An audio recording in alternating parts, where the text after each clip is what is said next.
Esse vídeo de hoje agradecendo aí o contato de vocês. Acho que funcionou, né? O fato de eu ter passado o meu e-mail melhorou aí a nossa comunicação, nos aproximou. Que legal! Eu estou também com uma página no Facebook, Tata Bloom e Vanessa Raton, que é minha página pessoal. Então, se vocês quiserem fazer contato pelo Facebook também, estou à disposição de todos. Bom, no vídeo passado a gente falou sobre a leitura branca e hoje a gente vai falar sobre a leitura dramática. Qual é a diferença?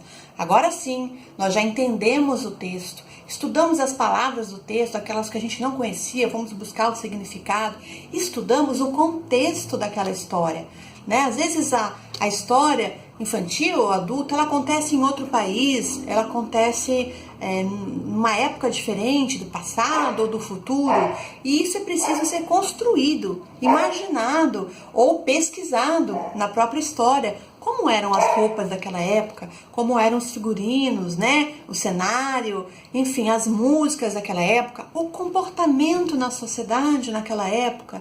Tudo isso precisa ser estudado e faz parte do estudo do texto. E aí sim a gente vai para a leitura dramática. A leitura dramática, ela já é com a intenção do texto. Cada um já sabe mais ou menos qual personagem que vai fazer, isso é dado pelo diretor. Muitas vezes a sua aparência física, o seu tom de voz, a sua altura vai interferir. Há, às vezes, nos atores mesmo, uma certa vaidade, no sentido de querer fazer o personagem principal ou o personagem malvado. Tem gente que se atrai até, né, não pelo protagonista, mas pelo vilão da história. Mas isso é muito legal. Eu sempre gostei de fazer as bruxas. Eu achava muito mais interessante, muito mais divertido.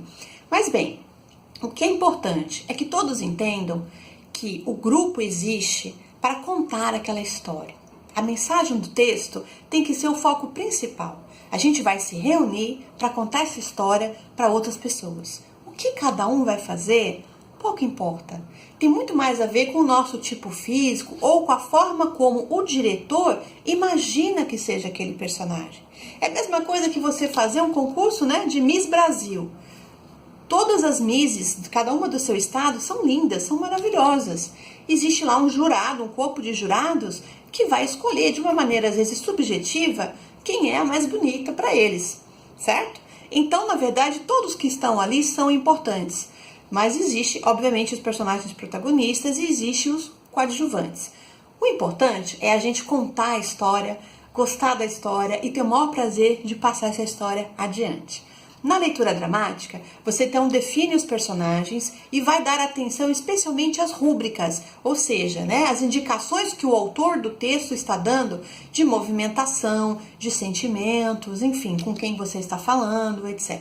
Isso é muito importante. Ali naquele texto também, existem também as rúbricas dizendo qual é o local, qual é o cenário, se você está dentro de uma floresta, se você está no mundo de sonhos, tudo isso vai compondo a história. E aí sim é feita essa leitura dramática.